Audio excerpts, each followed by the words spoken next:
I did my project on Camille Saint-Saëns. Camille Saint-Saëns was born in Paris, France on October 9, 1835. He began his musical career, as many great composers do, as a piano prodigy. He began playing piano at the age of 7, and by the age of 11 he had played his first recital. By the time he was a teenager, he studied at the Paris Conservatory, one of the most prestigious conservatories of music in France. He met the great Franz Liszt and gained attention from other prominent musicians of the time.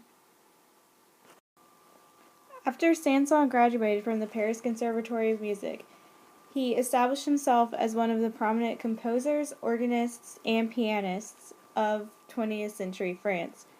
He composed his first two symphonies between 1852 and 1855 and had his first symphony performed in 1855. His music was profoundly influenced by Liszt, one of the greatest composers of the time period as well. He taught piano at the Niedermeyer School of Music for 4 years, where he taught many of the other good composers of the century. He was also the organist for the Church of the Madeleine in Paris, one of the most prestigious churches in France. He also wrote the famous Organ Symphony, one of the only symphonies to feature an organ.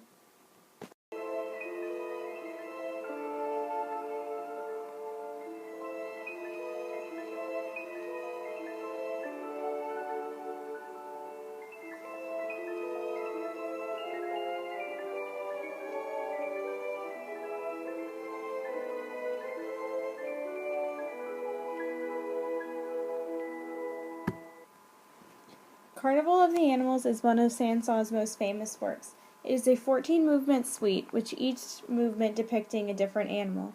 Saint-Saëns considered it as a musical joke, because it alluded to many of the famous works of the era satirically. He never had it performed in his lifetime for fear of offending someone, and because he did not take it seriously himself. It is ironic that it is one of his most famous works, because it was never performed in his lifetime. Saint-Saëns had many other enduring works, including his symphonies 1, 2, and 3, and Samson and Delilah, an opera that was based on biblical characters.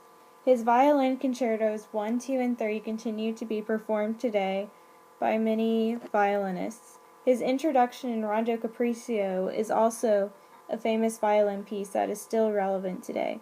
He also composed Danse Macabre, which is also famous and still performed many times today. His piano concertos 2 and 5 and his cello concerto No. 1 are other enduring works.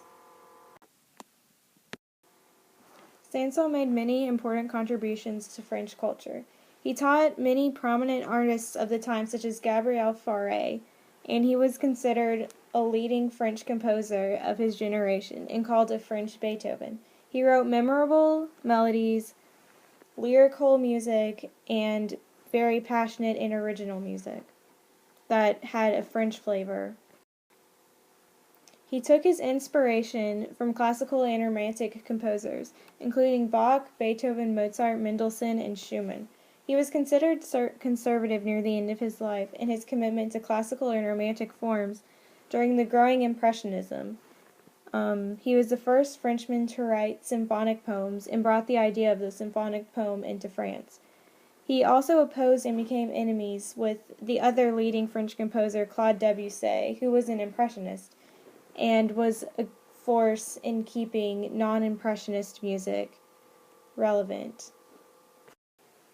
One of his most admirable traits was his ability to keep classical forms but still maintain originality and incorporate French culture into his music. That's the end of my presentation.